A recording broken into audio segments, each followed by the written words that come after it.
This is a Merrick Studios podcast. On this episode of Working Title. So, and like this goes back to the startup culture, which is there's nothing wrong with failing, right? The whole point, like what they say is like 99% of startups fail. It's probably actually 90% versus 99, but failure is built into that industry. If you go and you build something and it fails, that's not a bad thing. Every movie starts the same way. An idea, words on a page, a maybe. Most of them never make it any further. I'm Mark Elias, writer, producer, actor, director, and this is Working Title from Paper to Screen. All right, last episode, we talked about how equity crowdfunding actually works, what the mechanics look like, what a campaign needs to succeed, and the work that has to happen before you ever hit launch. But before we zoom all the way out to strategy and the results of the campaign, which ended this past week, I wanted to thank the group of people who made a choice. Not when there was a trailer, not when there was a cast, not when there was anything to point to. They made the choice when it was just an idea and a person and a pitch. My guest today is one of those people. Susheel is an investor and startup professional and one of the early believers in We Could Be Heroes. He didn't come from the film world. He came from tech, software, and that perspective of someone who evaluates ideas and bets on people for a living makes his version of this story, I think, worth hearing. Susheel, thank you for being here. Thanks so much. I'm super glad to spend this time with you. All right. Before we get into the investment side, I want to just give people a little context about you. Like, what does your day-to-day professional world actually look like? Yeah, my day-to-day is I'm a startup guy. I'm a tech guy. I came to the Valley for grad school and for law school, stayed here after law school, and I've really just been in the tech industry since then. I think my go-to is I'm really good at building teams, hiring great engineers who can execute and deliver value to customers, right? Whether that be enterprise software, consumer software, and I've also been told I'm a pretty good engineering manager, right? So just the day-to-day, I'm technical enough to hang with the really technical folks, but I'm also product-oriented enough to understand the other sides of the business that goes into building a successful startup. So I've been with companies like Citi and Capital One on like the big company side to super small startups, just like 10 people in a small office. That's where I am now. So yeah, I build teams and I build now more. So I think with the advent of AI, I've been able to give back a lot of the time that I spent on people management. I can go back to actually coding now with all the AI tools that are out there. So though I still have a big people management part of my of my job, I also do a lot of engineering too. So it's exciting being in the trenches and building stuff. To just sum up, tech guy, builds teams, and we execute and deliver product and value to customers. So then being, I think, in that sort of startup and like software tech world, like how often does someone come to you pitching something that's outside that lane? And like, do you have a reflex when they do? I mean, what's that like for you? Yeah, so because my skill set is so geared towards software execution, right? There are categories that I would love to get involved in myself, but may not have the best skill set to help, right? So just a couple examples. Climate. I'm really big into climate. I think if you just look at, I think the sun's at like, I think this is right, but the sun gives us 3 times the amount of energy we use daily, right?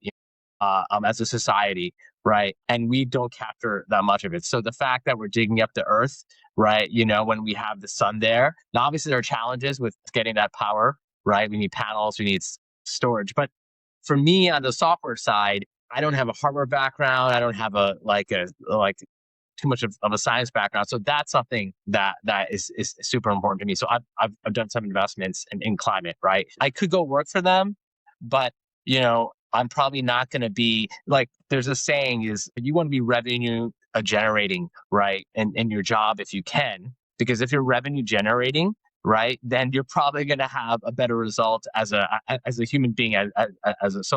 There's back office, right? So when big companies are doing layoffs, they may be like, well, that's a back office thing. It's not revenue generating, right? Let's ship it to a cheaper cost center, right?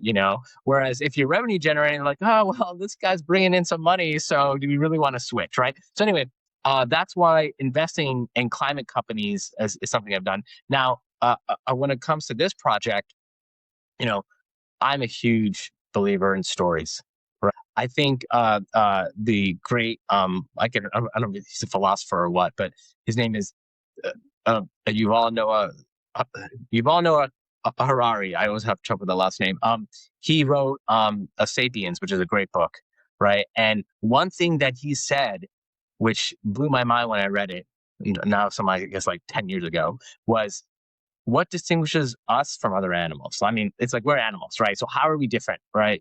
One way we're different is the power of stories, right? We can like collect ourselves as a species because we have a common story, right?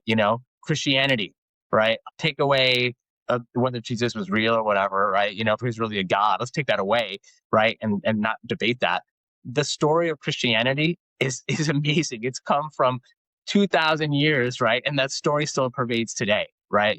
So I love stories, and the stories that have shaped me are the ones in movies and books, right? So that's another place going back to, like, it's not my bread and butter, right? But how can I get involved in stories that are captivating and can also help others? Like, just a few stories that have helped me as a person. I think Lord of the Rings, right? That's just an amazing story, right? And then, I've read the book, I've read the trilogy about 20 times. That shows how much, like, I'm not Stephen Colbert level, right? But I'm up there, and then I saw the movies come to play, and I was like, no, that's done wrong. That's not good. That's not how I would do it, right? So I always had opinions, right? So that's why I decided to invest here, because like, yeah, just to be honest about the story is what captivated me. And I'm sorry if I'm fast forwarding a little bit, but just giving you my background about how I got involved. Yeah, I think what you just said about Christianity is so funny to me because, like, well, first of all, the first thing I thought of immediately when you said that was Terminator, because it's essentially the movie of, like, the savior being born. Yeah. And then, I mean, that's a metaphor that's, like, repeated a lot of times in film, and that's how many thousand years old, right? But, like, Terminator is a classic example of that. And, as a kid, seeing those movies and just thinking, oh, they're so cool. And then you learn that in storytelling, it's hinged on that sort of, I want to say parable is probably not the most accurate phrase, but it just was like a light bulb going off for me. There's just like, oh my God, you can tell a story hinging on like this, like, it's already a story that we know via religion, that now you can tell like a science fiction, an awesome sci-fi movie story based off that. And also another good point about just being human, and how I think story is so much a universal thing that, like, it translates no matter what the language is, and a story is I think a great story always hinges on, like, interesting and compelling relationships, which is something that as humans we all gravitate towards. And I think also, man, one of the reasons I got into acting was just like the ability to express yourself and understand yourself and translate what a character is something that's like innately human, that makes us different from other animals, to me anyway. 100%. Yeah. I think just the power, like, we have society as it is today, which is full of good things and terrible things, right? But then you have these stories, whether in movies or books, and I think they can inspire us, right? And I think that's the power of being an actor. Like, it's like a well acted role that just builds out a point so succinctly and emotionally, right? Is just so awesome, and that lives with people and inspires people, right? And then they go off in the world, and, like, if you've heard of MLK, is what is it? The arc of history is long, but it bends towards justice, right? The moral arc of the universe is long, but it bends towards justice, right? And I love that that stories can help bend that towards justice, right? Because you inspire others, right? 100%. Yeah.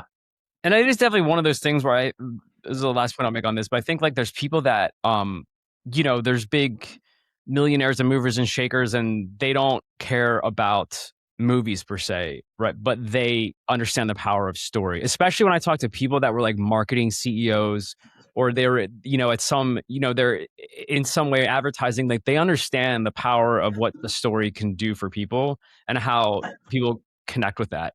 Regardless if they're like, oh, I don't watch movies or whatever. But I think it made me think of that too. But I do want to jump back real quick to Sure. how Sorry. the first time I pitched you on this project, like how we met, what was the context? What was your first reaction? Because I was just going like moving fast and trying to find who are the people I can connect with and how do I put the pieces together? Yeah. I think two things stood out. One, you gave off that like startup grinder vibe, right? So there's like a founder vibe, right? Which is like, you have acting experience, you had good roles, right? And I think there's probably an arc of a career where you could like, I'm just going to take on roles, right? And that's successful and that's great. But you were like, hey, I don't just want to do that. I want to build something myself. Right. I have stories to tell, is what you were saying. I have stories. I want to add value. Right. I want to bring inspiration to others. Right. And I love that part of it where you're like, okay, I could like, and being an actor is like, it's a cool thing. It's like, oh, as an actor, he's on screen, right? But you're like, no, I'm happy to just like, I have a story to tell. I have this point I want to make. I want to bring emotion out in others, right? So I like that part of you. And that's a startup vibe, which is like, hey, I have it's like you want to make that dent in the universe, right? As Steve Jobs importantly said, right? So I like that part of it. So and I haven't met a lot of actors, right? I think, and please excuse me, but it's the I guess the stereotype is that they're a bit guarded, they're a bit conceited. And once again, this is not like I haven't met, but this is just a stereotype. You did not come off that way, right? You came off to me a very grounded, right? And you have that hustle, right? You know what I mean? And to be honest, I actually know a couple other like famous people, so I should say that person I know is actually also approachable and nice, right? So that's the stereotype is probably wrong, but it's just a stereotype. So that was one thing. I think the second thing was the story, like I mean, we can dig more into that, but those are the two things that really made this an interesting investment for me. Wow, that's cool to know. Yeah, one thing, and I tell this to actors I meet a lot that maybe are like newer to LA, is I definitely feel like 98% of actors come to LA to be celebrities and about 2% want to be artists. And for me, like Sure. artistry isn't just in the acting. It's like I I'm interested in business. I'm interested in like achieving things that can make a difference. And for me, it's like I can tell a story that, for we could be heroes. It's like family is what you make of it. None of these people are inherently would be friends, even friends. And by the end of the movie, they come together. And so it's fun and fast paced and all this stuff. But there is like a core message that like drives you through the dregs of like asking people for money. Because like to me, I'm like, this is an important thing I would want to see on screen. And so part of that is like, I think I'm just staying true to like, I think maybe just my core of like, I'm always going to be transparent with people. I'm always going to work harder than somebody else. That's kind of like the immigrant mindset I think my parents kind of put in me. Awesome. Yeah, it's interesting to hear that from your perspective. Yeah, so my parents are immigrants. So I just learned that about you now, right? So both of our parents are immigrants, which probably also speaks to some of our like our shared connection, right? Because well, the first thing I want to say is like with my kids who are extremely privileged, right? I mean, my parents came in with $10 in their pocket, right? And they made a life for us, which is amazing. They had it so hard, and I always tell my kids, I had it so easy because of them, right? Because it's all about infrastructure, what kind of infrastructure your parents set up for you, right? And they just set up an amazing infrastructure. And the infrastructure I set up to my kids is even better than that, thanks to my parents. But the point I'm trying to make is I think we both have that hunger and that ambition.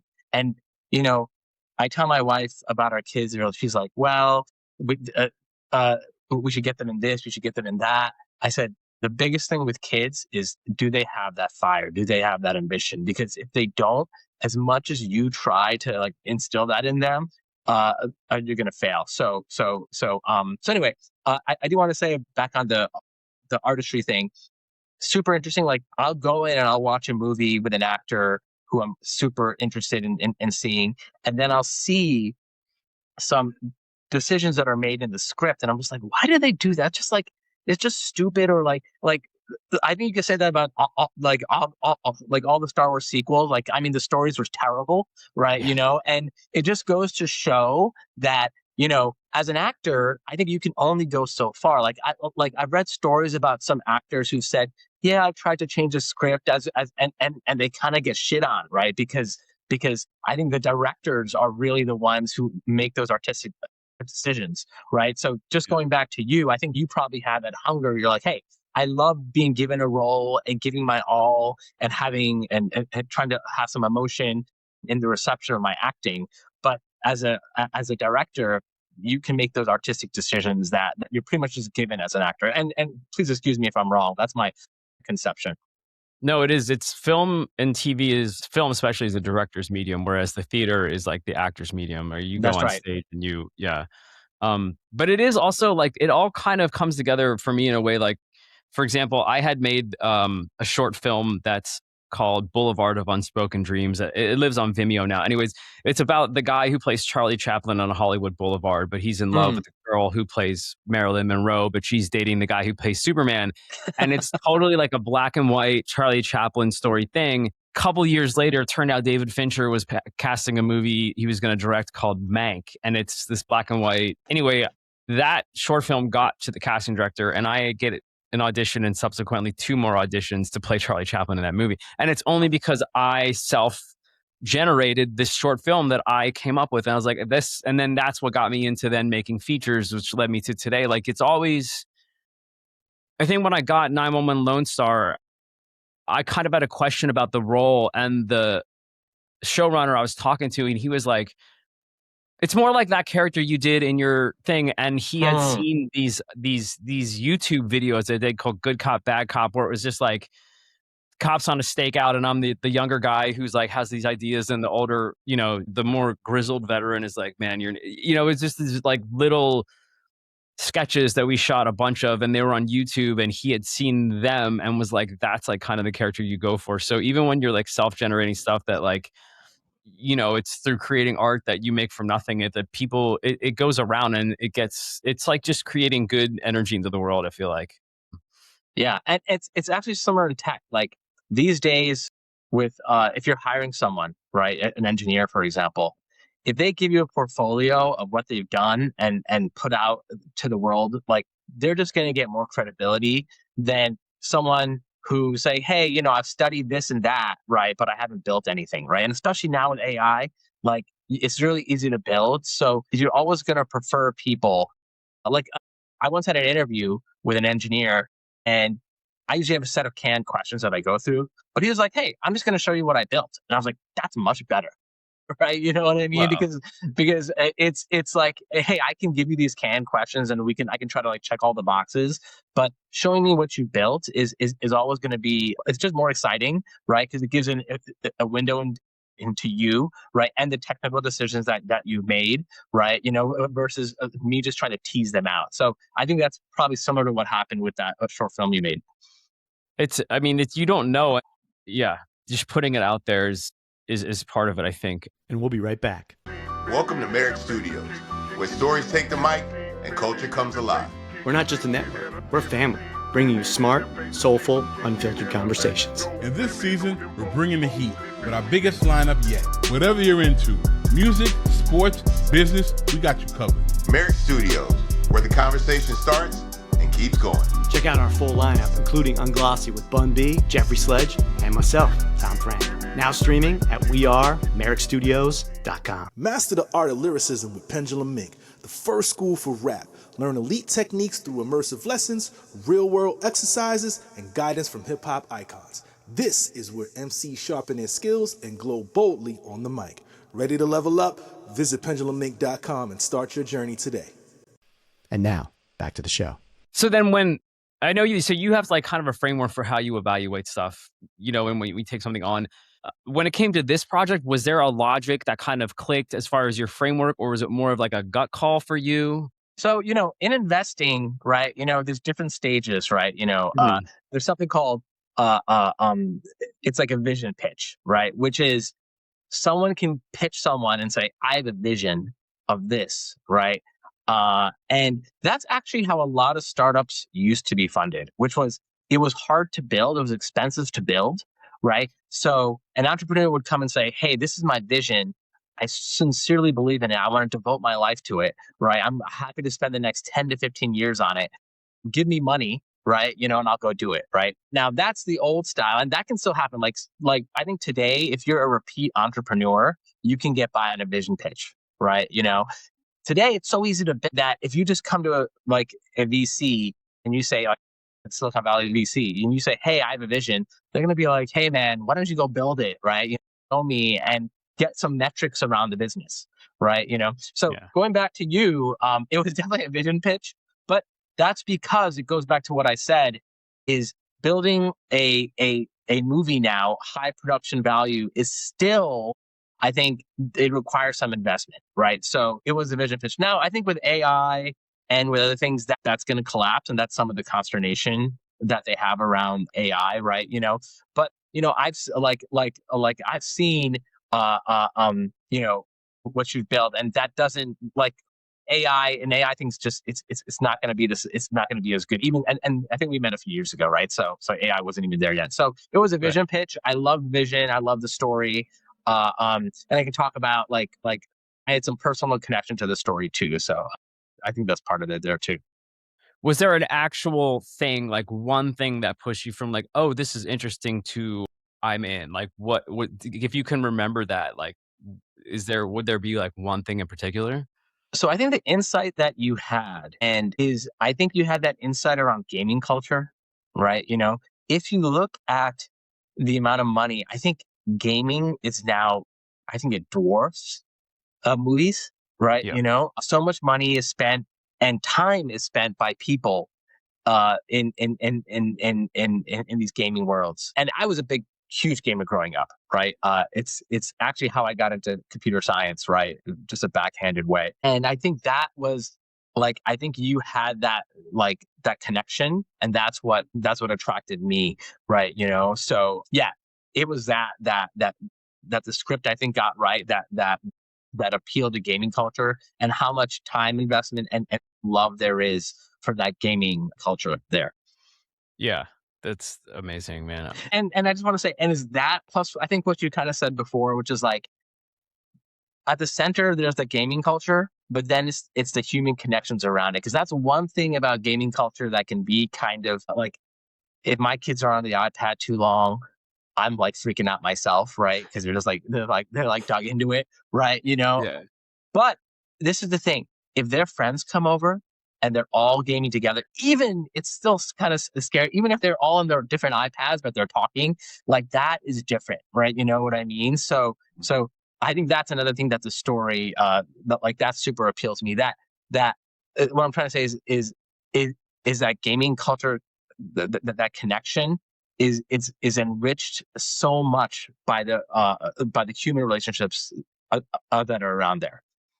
That's exactly. I was just going to say, so there was something that you said to me really early on and it stuck with me all this time. It wasn't Wow. about the market, it wasn't about the budget, distribution, none of the business part. It was about your kids. You mentioned that you game with your kids as a way to connect with them. Can you talk about that and like what the time actually means to you? Because for me, it's actually a huge point of like some people that are like, oh, I don't know the gaming culture that well. And I'm like, so much about the connection and how it can bridge generations. And that also for me, it's like the audience is probably bigger than we think. Like if people just think of gamers as 14-year-olds, I think that's inaccurate. So yeah, can you just talk about that a little bit? Like what that means to you? Yeah, it's like there's a lot of consternation around screen time, right? And I kind of hinted at this before, and I tell this to my wife all the time. 3 hours in front of a screen when you're doom scrolling by yourself is qualitatively different than 3 hours playing Mario Kart with your buddies or Minecraft, right? Yeah. And like in the screen time, so I don't know if you know this, but like Apple and Google will have like screen time reports, right? And it'll say your kid spent 3 hours on their phone or whatever, right? If you just look at that headline number, right, you miss that context that I just talked about. If that 3 hours was spent with their buddies, right, talking, right, saying, oh yeah, did you do that? Oh yeah, I did that level in this thing, blah blah blah blah blah blah, right? That's qualitatively different, right? So for me, growing up, I spent a lot of time playing Street Fighter, and Street Fighter was a huge one, right? And it was with my buddies. It's like, back then you could only play 2 players, right? So you would like play around, beat one, and then someone else would swap in, and then you do that for like 3-4 hours, right? And because you had to swap out, during the time the other people would be spectating or would be just shooting the shit or whatever, right? Just talking, and like, so that's hanging out. And to me, that's qualitatively as good, right, as when we used to play 2-on-2 basketball, right? Which probably is a little better for your system because you're actually exercising, right? But the human connection was the same. You know what I mean? Yeah. So I think that's where I really found the story to be awesome because. And we haven't talked about the story too much. I don't know how to want to give away, but it's not necessarily, the movie's not 2 hours of watching people play Street Fighter and then tagging on and off. No, but it's that quest, right? And it's that human quest, right? And that's around that video game system, right? That's super interesting, right? So yeah, so like, I do love gaming with my kids, and the other thing it teaches is, it's like you lose sometime. It's like, don't be a sore loser. Like, that's part of life, right? And it's like you're going to have ups and downs, right? So I think that's another part about gaming with my kids that I enjoy to do, which is to say, hey, I guess the cool thing about video games is there's another try, and that a loss is not like, it actually doesn't cost you anything. It's like, okay, I lost the game. I can just try again, right? So like, it helps you understand that. So, and like, this goes back to the startup culture, which is, there's nothing wrong with failing, right? The whole point, like what they say is like 99% of startups fail. It's probably actually 90% versus 99, but failure is built into that industry, right? And if you go and you build something and it fails, that's not a bad thing. You tried, right? You know what I mean? And that goes back to what I was saying about the gaming culture and gaming with your kids and teaching them that failure is not something to be afraid of, right? The biggest thing to be afraid of is being so afraid to fail that you don't act, right? Yes. That's like that's a really scary thing. That is, man, that's a good point for entertainment industry too. Like, Yeah. you just, if you're going to go for it, like you have to go for it. I mean, that's one of the reasons why I especially wanted to push this movie along, was because I was like, I got comfortable. I know that I can make $1,000 movie, but like, now when you go to the next level, like, you have to go for it, and dealing with investors, which I guess leads me like right to my next point, was one thing I really try hard to do is keep my investors like genuinely in the loop, not just the wins, but the real stuff. Like, like times where it's like, this is transparently what's happening. This is the actions I'm taking because of it. Like, what has that experience been like for you on your end? And how does that level of transparency, has it changed like how you feel about being involved? I'm so curious about that for you. 100%. For all the investments that I've done, I've always appreciated the ones where even just a quick email update, right, is going to be appreciated. I want to know, like, it's like they say, when you invest, your money's working, right? So getting those updates like shows that it's actually working, right? It's like, okay. And there are, I think I've invested probably in 20 companies, and the ones I actually don't remember some because I haven't got any updates, right? But yours, and I actually invested in some engineers that I hired. Like, they're really good about giving investor updates. So yeah, that's been super important. I think the other thing that I like, Mark, is, it's not all sugar coated. You're not just sitting there blowing shit up my ass saying, oh, everything's all rosy. It's like, I want to hear about the trauma and tribulations, because I know as a startup guy that it's not a straight line. It's like a jagged line up and to the right, So, and to be honest, like there's also this thing of dumb money and smart money, right? Having those investor updates, they allow me to try to be smart money, right? Where it's not just I'm like an investor. And I mean, dumb money is good because it's money, right? But I think smart money is better because it's money plus perhaps some wisdom, right? Oh, hey, I saw your investor update. I saw that this was a problem, right? Hey, I actually know a guy who can help with that or something like that.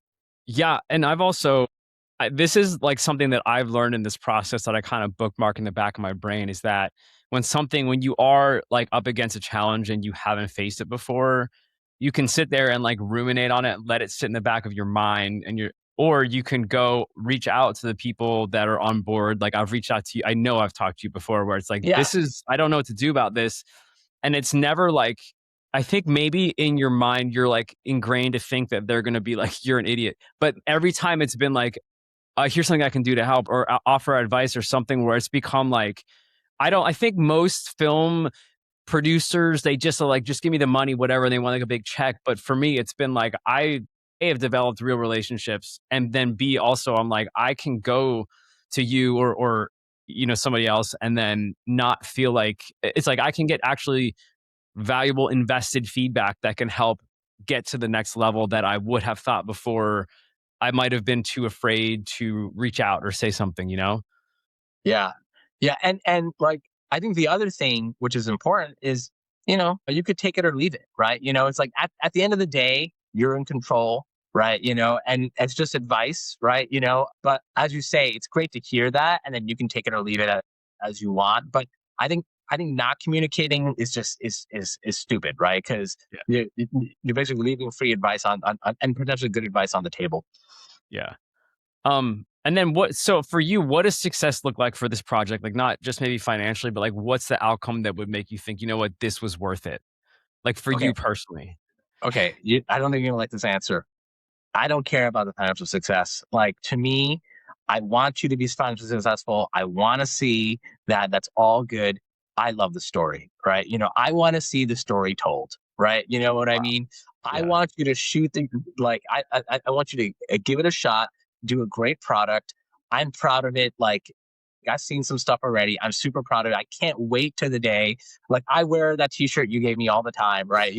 We could be heroes. I produce heroes, right? Yeah. So like, hey, like, and this just goes back to like, I've been lucky enough in my life because of what my parents have set up, and obviously I've worked hard. I'm not saying I've gotten lucky, but I'm not a guy who's out trying to be like a trillionaire or something like Elon Musk is not as happy as me. I know. I can just tell based on his tweets, right? And he's definitely not. I can just tell, right? So it's like it's like to me, it's not about money. It's about I want you to tell that story because I think it's awesome, and I think it's going to make some people happy and inspire some people. So as soon as that thing hits, I'm going to like. And this is another thing. I watch things over and over. I don't know. I once met a guy when I used to work at Mozilla. He's like, I only watch movies once. And I'm like, what? That's just so weird, right? To me, it's like I've watched I think Serenity 100 times, right? Because it's just like that's my go-to, right? I love the characters, right? So I want this to be a movie that I can watch over and over. And when I'm working, when I'm coding, I just have it on in the background, right? And it's giving me happiness. So that's my success. And yes, if it makes money, that's great, But honestly, my happiness level is only going to change once this thing is out the door and people get to experience it. I don't care about the money side as much. Just blew my mind completely in a great way because I'm so like focused on like, well, I want to keep this budget lean. I want to like maximize the ROI. How maybe we can do some like targeted screenings to start making money. But I'm like, my brain is just like, I really want to build with my current investors and want them to come back for more ideally. But it's crazy to hear that. Wow. Yeah, and just to double click, I'm a big Mets fan. The Mets suck right now. They lost 12 in a row, right? And there's one player, he just had a great rant because people are asking me questions, right?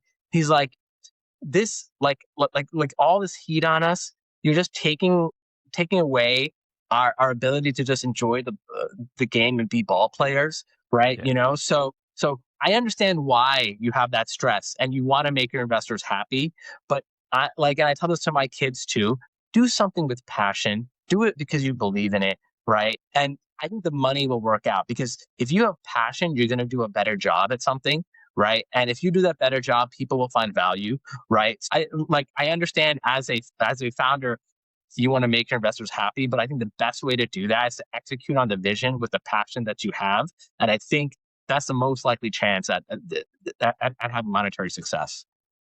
This is like phenomenal, man. I gotta get grounded for a second. This is why. Okay, so we just to pivot real quick. So we just finished our raise through WeFunder, Yeah. which is equity crowdfunding that gives the investors an actual stake in the film. That doesn't necessarily mean we are done fundraising, but it went really well.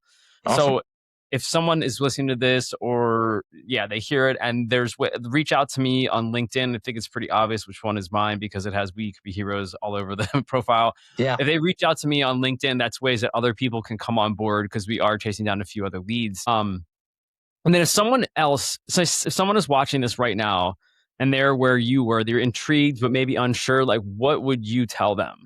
I would say We Could Be Heroes is a story that is going to show that unlikely bedfellows, right, in life can come together, shared purpose, and at the end, I think they find love and they find humanity and they find connection.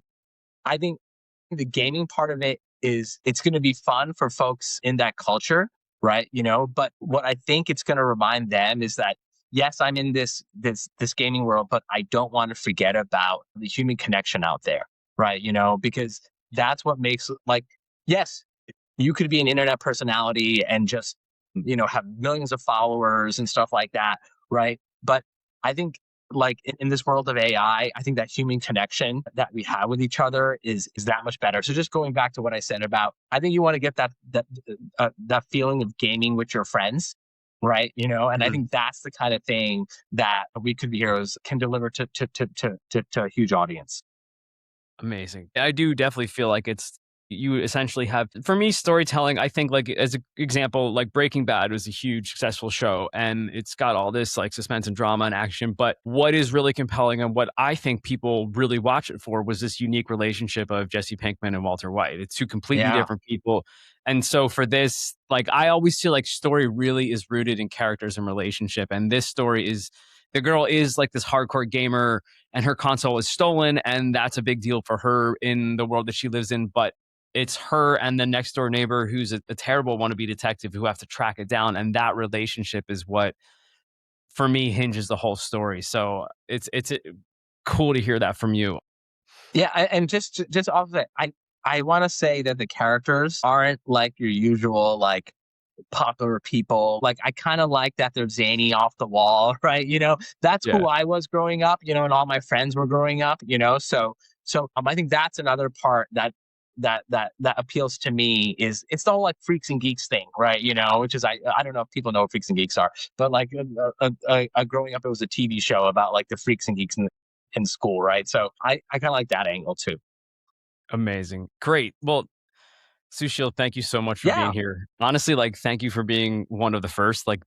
There's a version of this project that I don't think exists without you, without people like you who said it before. Before anybody else said yes, there was you. There's a handful, man, and that matters probably more than I could even say. So thank you so much. For everyone listening, the WeFunder raise has just ended, but there's still a chance to get involved. If you can hit me up on LinkedIn, is probably the easiest way.